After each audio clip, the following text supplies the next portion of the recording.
యేసు ప్రభుని గురించి సరిగా తెలుసుకుని ఆయన ఏందో మనకు అర్థమైతే ఇప్పుడు నేను చెప్పిన సమస్యలు అసలు సమస్యలే కాదు.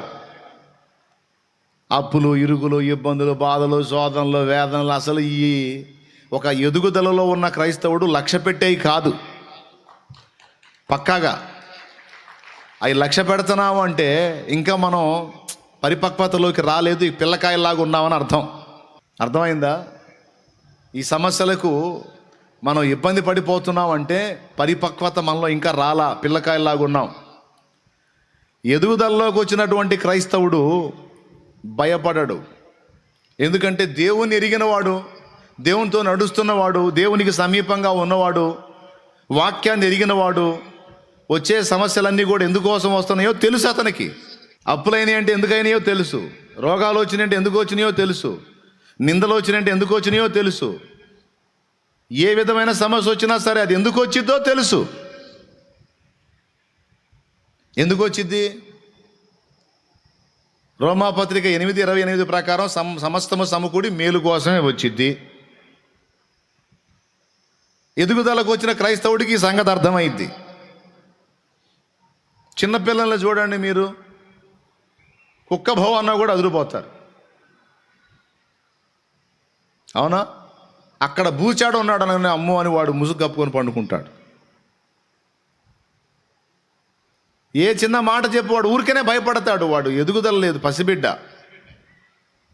ఎదిగినోడికి చెప్పు నువ్వు అక్కడ బూచాడు ఉన్నాడు అంటే ఆహా ఏం చేస్తాడు బూచాడు ఉంటే ముయ్యరే అంటాడు. దేవునికి స్తోత్రం కలుగునుగాక. ప్రిలారా, పిల్లకాయల్లాగా లేము మనం, ఉండకూడదు. చిన్నదానికి పెద్దదానికి సైతానుగాడు బూచాళ్ళను చూపిస్తే బూచాళ్ళకు భయపడే పొజిషన్లో మనం ఉంటే అది పిల్లకాయతనం. ఇంకా ఎదగల. ఎదుగుదలలోకి వచ్చినోడి మైండ్ ఎట్టుంటుందో తెలుసా? ఈ శరీర సంబంధమైన సమస్యలు అసలు పట్టించుకోడు, కాదు అంటాడు. వాని మైండ్ అంతా కూడా ప్రభు కొరకు నేను ఏమి చేయగలను, నేను ఏ విధంగా సిద్ధపడాలి, అనేకుల్ని ఎలా సిద్ధపరచాలి, దేవునికి ఇంకా సమీపంలోకి ఎలా వెళ్ళాలి, రాకడలో నేను ఎత్తబడినట్లు అనేకులు ఎత్తబడినట్లు ఇంకా నేను ఏమేం చేయాలి, ఏం సంపాదిద్దాం, ఏం తిందాం, ఏం తాగుదాం, ఎన్ని డాబాలు కడదాం, ఎన్ని స్థలాలు కొందాం, ఎన్ని పొలాలు, ఈ రంది ఉండదు. ఎలా పేరు సంపాదించుకుందాం, ఎలా గుర్తింపబడదాం, ఎలా డబ్బా కొట్టుకుందాం, ఎలా పబ్లిక్ అవుదాం, ఈ మైండ్లు ఉండవు ఎదుగుదలలోకి వచ్చిన వాడికి. రాకడికి అనేకుల్ని ఎలా సిద్ధపరచాలి, నేను ఎలా సిద్ధపడాలి, నా ఫ్యామిలీని ఎలా బ్యాలెన్స్ చేయాలి, అనేక మందికి సువార్త వ్యాప్తిని ఎలా జరిగించాలి, అనేక ఆత్మల్ని క్రీస్తు కొరకు ఎలా సిద్ధపరచాలి, చల్లారిపోయినటువంటి వ్యక్తుల్ని తిరిగి ఎలా రేపాలి, ఎలా మండించాలి అనేటువంటి ధోరణిలో ఉంటాడు ఒక ఎదుగుదలకు వచ్చిన క్రైస్తవుడు. పిల్లకాయ క్రైస్తవుడు అసలు వీటిని పట్టించుకోడు. ఏ కాడికి సంపాదన ఆర్జించటం, దేవుణ్ణి సమస్యల కోసం వేడుకోవటం, చిన్నదానికి పెద్దదానికి భయపడిపోవటం, గందరగోళం అయిపోవటం, వీడి మైండ్ అంతా కూడా దేవుణ్ణి ఎలా వాడుకుందాం, దేవుణ్ణి ఎలా అడ్డం పెట్టుకుందాం, దేవుణ్ణి ఎలా పొందుకుందాం అన్న మైండ్లోనే ఉంటాడు. కానీ దేవుని కోసం ఎలా వాడబడదాం అన్న మైండ్ ఉండదు. ఇది పెద్దలైనటువంటి క్రైస్తవులకి పిల్లకాయ క్రైస్తవులకి వ్యత్యాసం. ఎంతమందికి అర్థమైంది? ఎదుగుదలలోకి వచ్చినోడు ఎందుకని ధైర్యంగా ఉంటాడు చెప్పండి? ఎందుకంటే వాక్యం తెలుసు. వాక్యం తెలియనోడు ఎదిగినోడు కాదు, వాక్యం తెలిసినోడు ఎదిగినోడు అన్నమాట. వాక్యం తెలుసుకుంటాడు, అందులో ఉన్న సత్యాలను వాస్తవాన్ని నమ్ముతాడు, ధైర్యంగా ఉంటాడు. ఏమేం తెలుసు? రోమాపత్రిక 8:28 తెలుసు, యాకోబు రాసిన పత్రిక 1:1-2 తెలుసు, యాకోబు రాసిన పత్రిక 1:12 తెలుసు, హెబ్రీ పత్రిక 5 తెలుసు.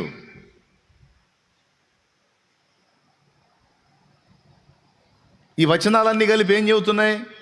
పేతురు రాసిన మొదటి పత్రిక 1వ అధ్యాయము 6-7 వచనాలు తెలుసు. ఇవన్నీ కలిపి ఏం చెబుతున్నాయి?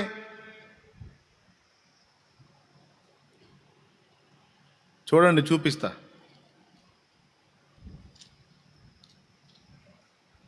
రోమాపత్రిక 8వ అధ్యాయం 28వ వచనం. చదువు. దేవుని ప్రేమించు వారికి అనగా ఆయన సంకల్పము చొప్పున పిలువబడిన వారికి మేలు కలుగుటకై సమస్తమును సమకూడి జరుగుచున్నవని ఎరుగుదుము. ఇది తెలుసుకొని ఉన్నాడు.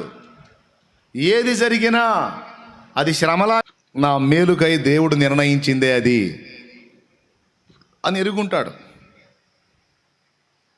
తర్వాత పేతురు రాసిన మొదటి పత్రిక 1వ అధ్యాయం 6వ వచనం, అవసరమును బట్టి నానా విధములైన శోధనల చేత ప్రస్తుతమున కొంచెము కాలం నీకు దుఃఖం కలుగుచున్నది. అవసరమును బట్టి నానా విధములైన శోధనలు,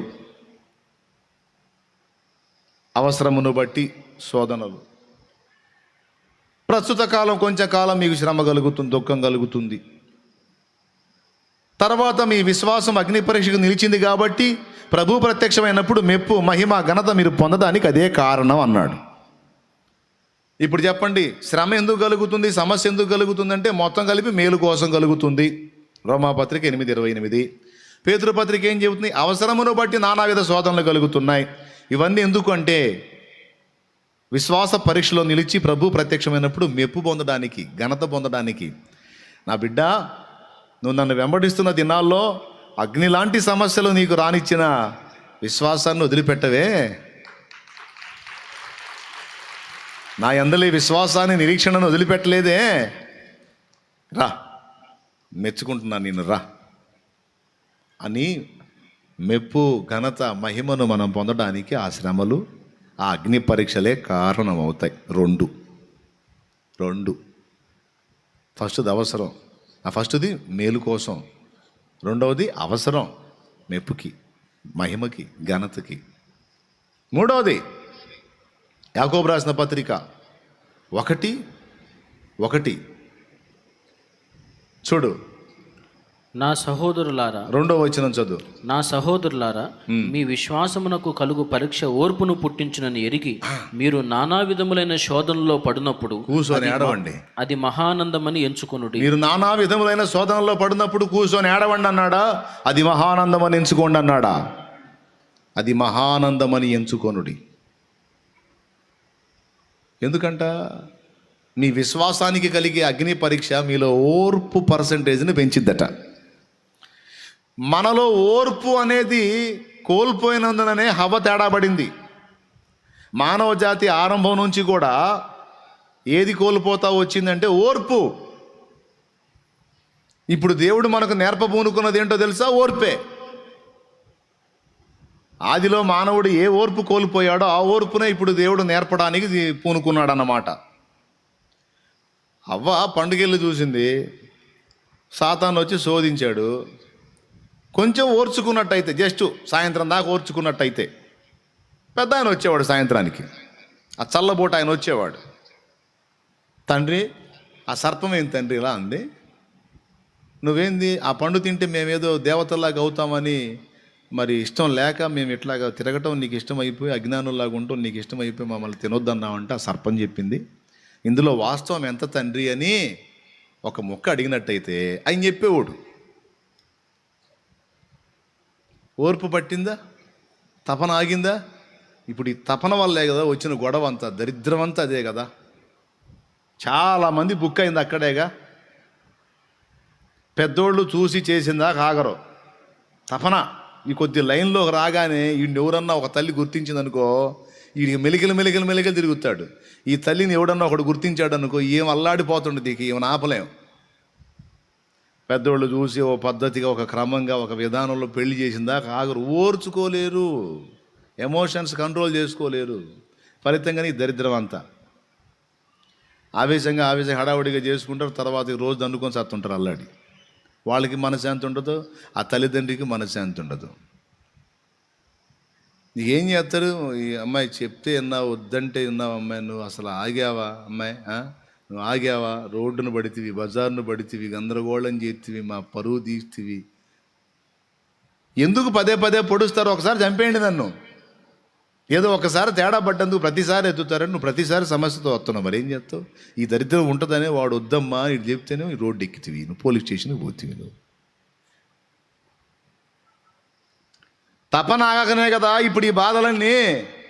ఓర్పు పర్సంటేజ్ చాలా తక్కువ స్థాయిలో ఉండటం వల్లే కదా ఈ బాధలన్నీ.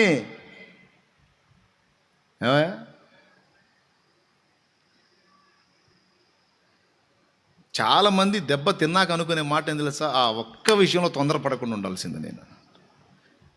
అందరు ఏడుపది ఆ ఒక్క విషయంలో తొందరపడకుండా ఉండాల్సింది, అప్పుడు ఆ అడుగు వేయకుండా ఉండాల్సింది, అలా జరగకుండా ఉండాల్సింది, ఇలా జరగకుండా ఉండాల్సింది. ఎందుకు అలా అడుగు పడిపోయింది అంటే ఓర్పు లేదు. ఓర్పు కోల్పోయినందుననే హవ్వ పోయి ఆ పండు తిని దరిద్రం తెచ్చింది. అప్పటి నుంచి మనకు ఆ వీక్నెస్ అలా కంటిన్యూ అవుతానే ఉంది.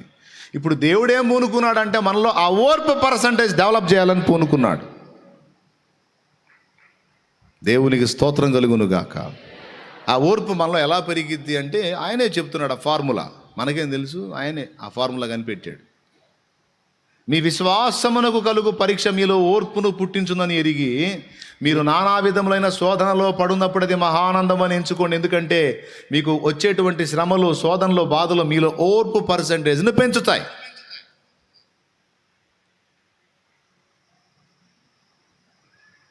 నేను సేవలోకి వచ్చిన తొలి దినాల్లో ప్రతిదానికి తొందరగా కావాలని తపన పడేవాడిని. తొందరగా కావాలని. నాకు ఆత్మీయులు అనుకున్న వాళ్ళు పెద్దోళ్ళు, నాకు వయసులో పెద్దోళ్ళు ఆత్మీయులు అనుకున్న వాళ్ళు వెనక్కి లాగుతూ ఉండేవాళ్ళు. ఆగయ్యా, కాస్త ఆగయ్యా, కొద్దిగా ఆగయ్యా, కొంచెం టైం తీసుకోయ్యా అంటుండేవాళ్ళు. నాకు చిరాకు పుట్టేది వాళ్ళని చూస్తుంటే. నేను ఎంత ఆవేశంతో పరిగెత్తుదామంటే అంత వెనక్కి లాగుతారు, దరిద్రం అనుకునేవాడిని.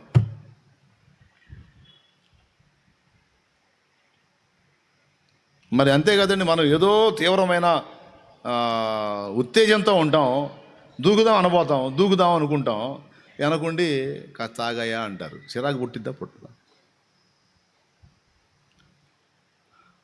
వాళ్ళు కాస్త ఆగు అన్నదానికి కారణం ఏంటంటే వాళ్ళు కాస్త వయసులో పెద్దోళ్ళు, అనుభవంలో పెద్దోళ్ళు, ఓర్పు నేర్చుకున్నోళ్ళు. అంటే కొన్నిటికి తొందరపడాలి, కొన్నిటికి తొందర పడకూడదు అని గ్రహింపు కలిగిన వాళ్ళు. ఇప్పుడు మన పిల్లలే చూడండి, ఆగుతారేమో. కాస్త ఆగురా అంటే ఏం తాగేది, నేను ఆగను అంటుంటారు. వాడు తపన అది. నువ్వేమో అనుభవంతో చెబుతావు, అరే ఆవేశంగా పోతే మొహం పగిలిద్దురా, పళ్ళు రాలుతారా, వద్దురా, కొద్దిగా ఆగురా అంటే వీళ్ళు ఆగడు, ఆమె ఆగదు. అట్నే నేను కూడా ఆవేశాలతో హడావుడిగా పోయేవాడిని. అట్లా 5-6 సార్లు మొహం పగలు కొట్టుకున్నా. ఒకసారి కాదు, 5-6 సార్లు పగిలిన తర్వాత చిన్నగా అర్థం చేసుకున్నాను, ఓహో ఇందుక వీళ్ళు ఆగమంది, ఎందుకని తెలిసి తెలియని టైంలో. ఇప్పుడు నేను కొంచెం ఆ ప్రగతి పొందాను. అంటే మనం తొందరపడి పరిగెత్తితే అన్ని పనులు కావు, నిదానించాలి, ప్రభు కదలాలి, ప్రభు కదలికల్ని గుర్తుపట్టి మనం కదలాలి. మనం ఆవేశపడి వస్త్రములు చించుకున్నట్టు ద్వారా ఏమీ వరగదని అర్థమైంది అనుభవంతో. అందుకని ఇప్పుడు తర్వాత వచ్చే వాళ్ళకి అదే చెప్తుంటాను నేను, వాళ్ళకు కూడా నచ్చట్లా. ఇప్పుడు అంతకుముందు నాకు పగ్గాలేసి వెనకలాగారే, ఆ ప్లేస్కి ఇప్పుడు నేను వచ్చా. నాకు ఇప్పుడు ముందు ఉన్నటువంటి యవనస్తులు ఉంటారు కదా, దిగుదాం, ఒడుద్దాం, ఓటు అట్ట చేద్దాం, ఇట్ట చేద్దాం అంటే కాస్త ఆగండిరా అంటాను నేను. అబ్బాయి ఒకటి తయారయ్యాడు, నేను దూకుతాను మొర్రో అంటే ఆగురాను అంటుంటాడు, వెనకలాగుతూ ఉంటాడని. ఆ రోజు నేను నన్ను వెనకలాగిన వాళ్ళు చూసి ఎట్ట ఫీల్ అయ్యాను, ఇప్పుడు వాళ్ళు అట్ట ఫీల్ అవుతున్నారు కొంతమంది.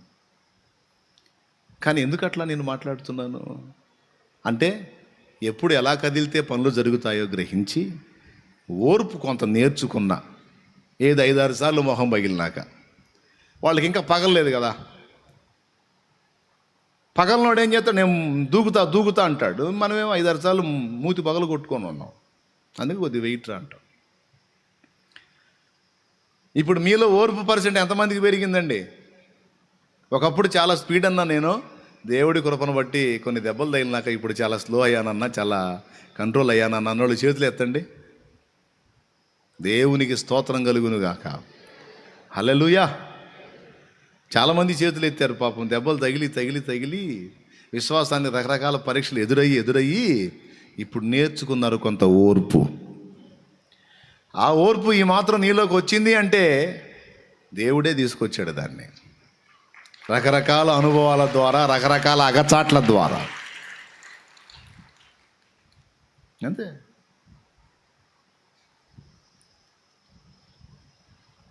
చెప్పండి, మొట్టమొదటిది దేనికి? మేలు కలగటానికి సమస్తం సమకూడి. ఎదిగిన క్రైస్తవుడు గుర్తించే వచనాలు ఇవి. పిల్లగా క్రైస్తవుడు కాదు, ఎదిగినోడికి ఈ వచనాలు తెలుసు. ఇప్పుడు ఇవన్నీ కలిపి ఏం సాక్ష్యం ఇస్తున్నాయి? అసలు నాకు వచ్చే శ్రమలు, నాకు వచ్చే సమస్యలు, నాకు వచ్చే ఇరుకులు, ఇబ్బందులు, బాధలు, నిందలు, అప్పులు, అవమానాలు, రోగాలు, ఇతరత్రా ఏవైనా నాయి కావచ్చు, నా కుటుంబ సభ్యులే కావచ్చు, నన్ను బాధ పెట్టేది ఏదైనా నాకు వస్తుంది అంటే దాని వెనక కారణం ఏంటి అనేది వాక్యం ఎరిగిన క్రైస్తవుడికి తెలుసు. కాబట్టి వాడు కలత చెందడు, కృంగిపోడు, అసలు దాని గురించి విచారమే పెట్టుకోడు. అది పెట్టుకున్నాడు పిల్లకాయ క్రైస్తవుడు అని చెబుతున్నాను నేను. పద్దాకలు ఈ మాటలకు అలవాటు పడిపోయారు. ఏ మాటలకు అలవాటు పడిపోయారు? నీ సమస్య అలా తీరిద్ది, నీ అప్పు ఎలా తీరిద్ది, నీకు అలా జరిగిద్ది, నీకు ఇలా జరిగిద్ది, నీకెందుకు ఎక్కడెక్కడంతా వచ్చి నీకు మీ ఇంట్లో పడిద్దని చెబుతుంటే అబ్బా హల్లెలూయా స్తోత్రం ప్రభా వందనాలు అయ్యా, అయ్యా తొందరగా కానీ ప్రభా నీకు వందనాలు అయ్యా, భలే వాక్యం అయ్యా, ఏసయ్యా ఏం మాట్లాడావు తండ్రి నాతో తండ్రి. ఏంది ఎంతకాలం ఈ పిల్లకాయ క్రైస్తవ్యం? ఎంతకాలం ఎదుగుబొదుగు లేని ఆత్మీయ స్థితి, వాక్యం ఎరగని పిల్లకాయ స్థితి ఎంతకాలం? వాక్యం ఎరిగినోడు ఏమంటాడు? అవన్నీ నాకు లెక్కలోవి కాదంటాడు. అది ఇన్ని బాధల్లో ఉన్నాడు, అవన్నీ నా లెక్కలే కదా, అవన్నీ నా మేలుకే, నాకు తెలుసా ఎందుకు వస్తున్నాయో అన్నప్పుడు ఇక నీ చుట్టూ ఉన్న వాళ్ళు ఏమంటారు తెలుసా? ఏమంటారు? నోరెళ్ళ పెడతారు, ఏమనరు. ఏందిరా ఇన్ని బాధల్లో ఉండి కూడా కనీసం కలత చెందట్లేదా, ఈ వస్తున్నాయి ఎందుకు వస్తున్నాయో నాకు తెలుసా, అవన్నీ నా మేలుకే అంటున్నాడు ఇంద్రియుడు. మరి వాడు నోరెళ్ళ పెట్టి పోతాడు పక్కకి. ఎందుకంటే అక్కడే ఉంది కింద 12వ వచనం చూడు. శోధన సహించువాడు ధన్యుడు. చూడు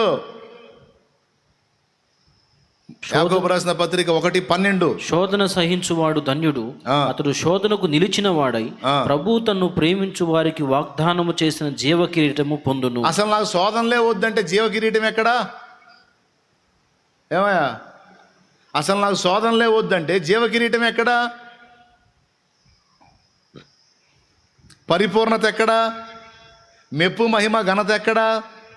ఓర్పు పర్సెంటేజ్ డెవలప్ అయ్యేది ఎక్కడా? అగ్నిలో కాలే కొద్దీ స్ట్రెంత్ పెరిగిద్ది. ఇటుక బట్టీలు చూసారా మీరు? ఇటుక బట్టీలు ఎంతమంది చూశారు? చిట్టెపు రాయి అనేది చూసారా మీరు? చిట్టెపు రాయి ఎంతమంది చూశారు? ఇటుక రాయి అగ్నిలో గాలిద్ది, చిట్టెపు రాయి కూడా అగ్నిలో గాలిద్ది. ఏది గట్టిగా ఉంటుంది? గట్టిగా ఏది ఉంటుంది పెద్దగా? ఇటుక రాయా చిట్టెపు రాయా? ఎందుకని చిట్టెపు రాయి అంత స్ట్రెంత్ వచ్చింది? ఇటుక రాయని అట్లా అంటే 2 ముక్కలు అయింది.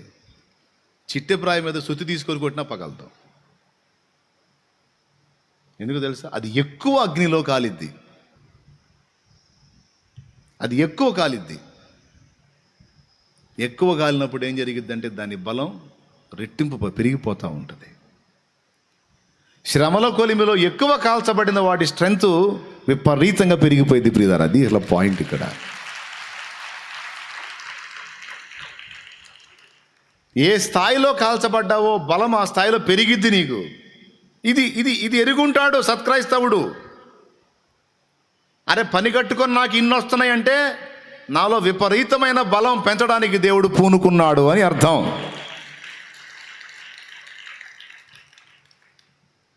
ఇక దాని గురించి వేదన, కలత, కన్నీళ్లు, బాధ, దుఃఖం మాట్లాడే పని లేదు. దాని గురించి కంగారు పడుతున్నారంటే ఇంకా చిన్న పిల్లలు, ఇంకా ఎదగల. ఆఖరి వచనం చూపిస్తా. ఎందుకు వస్తున్నాయి నాకు అంటే, నీకు నాకు నాయకుడుగా ఉన్నవాడికి ఎందుకు వచ్చినాయో నీకు నాకు అందుకే వస్తాయి. చదువు హెబ్రీ పత్రిక 5వ అధ్యాయము చూడు ఒకసారి. 8, 9, 10 వచనాలు చూడు, లేకపోతే 8వ వచనం మాత్రం చదువు. ఆయన కుమారుడై ఉండి తాను పొందిన శ్రమల వలన విధేయతను నేర్చుకుని. అందరు కలిసి ఒకసారి చెప్పండి ఆ మాట.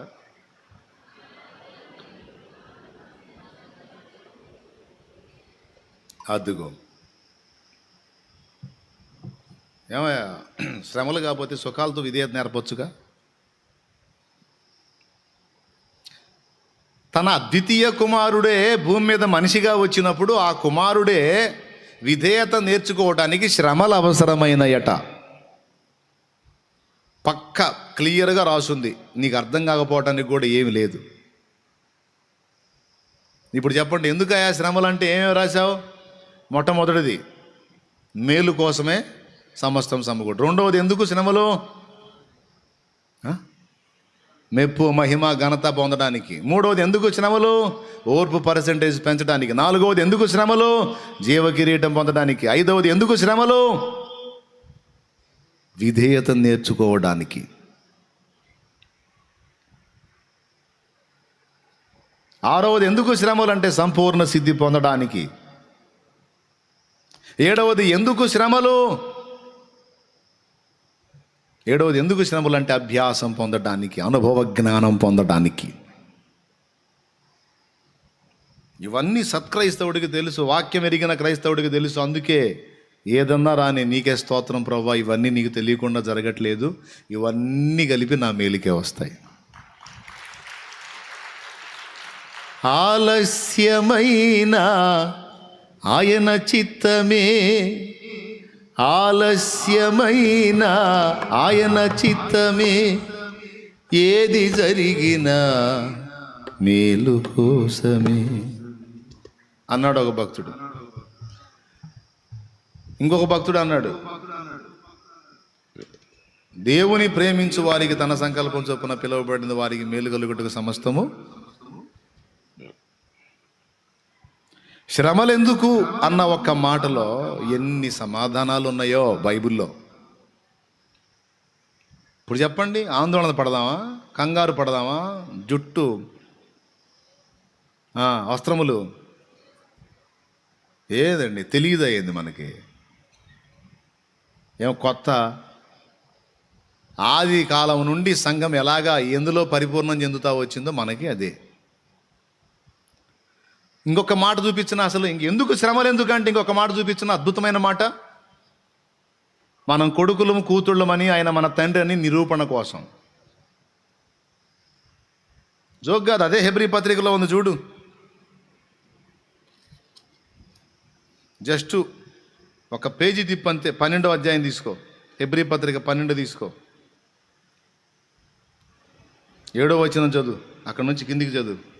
శిక్షాఫలం పొందుటకై మీరు సహించుచున్నారు, దేవుడు కుమారులుగా మిమ్మల్ని చూచుచున్నాడు, తండ్రి శిక్షింపని కుమారుడెవడు? అబ్బా అబ్బా అబ్బా అబ్బా, దేవుడు కుమారులుగా కుమార్తెలుగా మిమ్మల్ని చూస్తున్నాడు.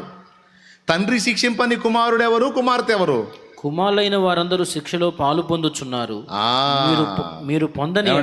ఏమండి, కుమారులైన వాళ్ళందరూ కూడా శిక్షలో. శిక్ష అంటే శిక్షలా కనపడింది కానీ శిక్ష కాదు, అది శిక్షణము. స్కూలుకు పోయితే తప్పులు రాస్తే పంతులు దంతాడు. శిక్ష శిక్షణమా దాని పేరు? తెలియక అడుగుతుంది, చెప్పండి పెద్దోళ్ళు. శిక్ష శిక్షణమా? శిక్షలా కనపడే శిక్షణము.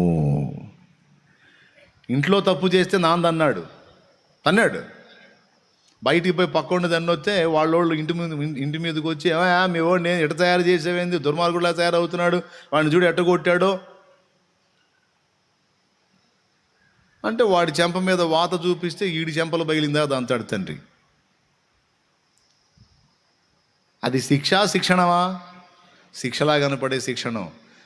ఏమిటా శిక్షణం అంటే పక్కోడిని దంతే మయ్య ఈ టైపులో దంతాడు నన్ను, పక్కవాడి కొట్టేస్తే నాకు ఇలా పగిలిద్ది, పక్కవాడిది ఇలా చేస్తే నాకు ఇలా ఉంటుంది. టోటల్గా ఇది మా నాన్న ఇచ్చే ట్రైనింగ్. ఇంట్లో ట్రైనింగ్ ఉంటుంది మనకి, బడిలో ట్రైనింగ్ ఉంటుంది, 2 కోటింగ్లు ఉంటాయి మనకి. ఏమీ తెలియనప్పుడు ఎంత బాగా చూసుకుంటారో, కాస్త కాస్త తెలియటం మొదలుపెట్టిన తర్వాత మొహం పగిలిందా కొడతారు. ఏందో దేవునికి స్తోత్రం. అంటే శిక్ష. వాళ్ళేమి మనల్ని ద్వేషించే వాళ్ళు కాదు, మనల్ని ప్రేమించుచున్నారు. నేను ప్రేమించుచున్న వారిని గద్దించి, అది ఒక్క భయంకరమైన మాట అన్నాడు. మీరు తండ్రి యొక్క శిక్షలో పాలు పొందని ఎడల మీరు దుర్బీజులే కానీ కుమారులు కాదంటాడు. దుర్బీజుడు అంటే ఏంటో తెలుసా? భయంకరమైన మాట అది. అక్రమ సంతానం మీరు. శిక్షలో పాలు కుమారులైన వారందరూ శిక్షావిధిలో పాలు పొందుతున్నారు, మీరు పొందని ఎడల దుర్బీజులే గాని కుమారులు గారన్నాడు. దుర్బీజుడు అంటే తెలుసు, దుర్బీజుడు అంటే తెలుసా? అంటే నీ తండ్రికి ఒక తండ్రి ఉన్నాడు, ఆయన ఒక తల్లి భార్యాభర్త ఉన్నారండి. ఈ స్త్రీకి వేరే పురుషుడితో అక్రమ సంబంధం ఉంది. భార్య ఏమో ఒకనికి, సంతానాన్ని కన్నదేమో ఇంకొకటికి. వాణ్ణి దుర్బీజుడు అంటారు. ఆమెను కట్టుకున్న భర్త గాక వేరే పురుషునికి పుట్టిన వాడిని దుర్బీజుడు అంటారు. ఇంగ్లీష్లో ఇంకొక మాట అంటారు, అది నేను అనకూడదు. దేవునికి స్తోత్రం. ప్రియులారా, శిక్షలో పాలు పొందకపోతే దుర్బీజులు మీరు అన్నాడు. అసలు కొడుకులు కాదు నాకు అన్నాడు, కూతుళ్ళు కాదు నాకు అన్నాడు. ఇప్పుడు మనం ఆయనకు కుమార్తెలగునట్లు ఆ శిక్షా విధిలో మనం పాలు పొందుతున్నాం. స్వతంత్రంగా మనల్ని నలుపుతున్నాడు. దేనికయ్యా మమ్మల్ని ఇట్లా చేస్తున్నాంటే, నా కుమార్తెవి నువ్వు, నా కుమారుడు నువ్వు, నోర్మై అంతే. నువ్వు అందరిలాగా ఎట్టబడితే అట్ట బతకడా నేను ఎట్ట ఊరుకుంటా? నేను ఊరుకోను. నువ్వు నా బిడ్డవి, నిన్ను నేను సిద్ధపరచుకోవాలి, నేను ట్రైనింగ్ ఇచ్చుకోవాలి నీకు, నోర్మై అంటాడు. ఏం ట్రైనింగ్ ఏమో, ఇక్కడేమో బతకడానికి కూడా ఆధారాలు ఏం కనపట్టల్లా. నరకంలాగా ఉంది బతుకు, ఒక నరకంలో. నరకం లేదు నీ బంధువులకు, నోర్మై. నేను చంపుకుంటానంటారా నిన్ను? నేను చంపుకుంటానా? నిన్ను నాశనం చేస్తానా? ఏమమ్మా, నా కుమార్తెవు గదు నువ్వు. ఏ తండ్రి అయినా కుమార్తెను చంపుతాడా? ఏ తండ్రి అయినా కుమారుని చంపుతాడా? నేను ఎట్లా చంపుకుంటాను నిన్ను? దేవుడు కీడు విషయమై శోధింపబడనేరడు. సాధారణముగా మనుషులు కలుగు శ్రమ తప్ప మీకు ఇంకొకటి ఏమీ కలగొట్టలేదు. శోధనతో పాటు దాన్ని తప్పించుకునే మార్గము కూడా ప్రభువు నీవు సహింపగలిగినంత కంటే ఎక్కువ ఆయన మిమ్మును శోధింపబడనీయుడు. ఎక్కడ? 1 కొరింథీ పత్రిక 10వ అధ్యాయము 13వ వచనం అంట. చూడండి. సాధారణముగా మనుషులకు కలుగు శోధన తప్ప మరి ఏది మీకు సంభవింపలేదు. దేవుడు నమ్మదగిన వాడు, మీరు సహింపగలిగినంత కంటే ఎక్కువగా ఆయన మిమ్మల్ని శోధింపబడనీయడు. అసలు ఎందుకయ్యా ఈ శోధన? సహింపగలిగినంత కంటే అంటే నువ్వు మోయగలిగినంత శోధనే నీకు అనుమతిస్తాను అంటే, అసలు మమ్మల్ని శోధించకుండా, శోధనకు అప్పచెప్పకుండా, ఎగచట్లకు అప్పచెప్పలేకుండా ఉండలేవా నువ్వు? అసలు ఈ మాట లేకుండా ఉంటే బాగుండేది బైబిల్లో. ఏ మాట? మీరు సహింపగలిగినంత కంటే ఎక్కువ ఆయన మిమ్మల్ని శోధింపబడనీయడంటే శోధన తప్పదన్నమాట, అగసాట్లు తప్పు అన్నమాట. తప్పో. ఎందుకు అంటే ఇన్ని కారణాలు చెప్పాయి. ఇప్పుడు దగ్గర 7 కారణాలు చూపించాను నేను. ఆత్మీయతలో పరిపూర్ణుడైన వాడు, పెద్దవాడైన వాడు ఏం చేస్తాడు? పెద్దదైంది ఏం చేస్తుంది? కృంగిపోయి కుమిలిపోయి సీదయ్యరు. ఎప్పుడు చూసినా పట్టించుకోరు. అసలు ఎవరన్నా అడిగితే ఎలా తట్టుకుంటున్నావు ఈ బాధలని అడిగితే, ఇవన్నీ ఎందుకు వస్తున్నాయో నాకు తెలుసు, ఇవన్నీ ఎందుకు వస్తున్నాయో నాకు తెలుసు. నాకేం కలతలేదు వాటిని గురించి. ఎందుకంటే నన్ను పిలిచినవాడు నమ్మదగినవాడు, నన్ను పిలిచినవాడు నమ్మదగినవాడు, ఇన్ని పరిస్థితులను నాకు అనుమతించినవాడు. ఎప్పుడు వాటిని తొలగించాలో, సమూలంగా అవి లేకుండా ఎప్పుడు చేయాలో ఆయనకు తెలుసు. అయినా ఇవన్నీ కలిపి నా మేలుకే కదా, ఇవన్నీ కలిపి నా మంచికే కదా. ఆయనప్పుడు నేను ఎందుకు కలత చెందాలి? ఆయన నన్ను ప్రేమిస్తున్నాడు కదా, ప్రాణం కంటే ఎక్కువగా ప్రేమిస్తున్నాడు కదా. కరువైన, ఖడ్గమైన, హింసైన, ఉపద్రవమైన, వస్త్రహీనతైన, ఆకలి దప్పులైన క్రీస్తు ప్రేమ నుండి నన్ను ఎడబాపలేవు కదా. అయినప్పుడు నేను ఎందుకు కలత చెందాలి, ఎందుకు కలవరపడాలి అనే ధైర్యం కనపరుస్తాడు. అలాంటి విశ్వాస్యతను వ్యక్తపరుస్తాడు. ఇక మైండ్ అంతా కూడా నేను చెప్పినటువంటి విషయాలు ఏది ఈ శ్రమల మీద పెట్టడం. అవన్నీ వస్తాయి, నడుస్తాయి, వచ్చేనాడు అవుతాయి, పోయేనాడు అయ్యే పోతాయి, దేవుడే తీసేస్తాడు.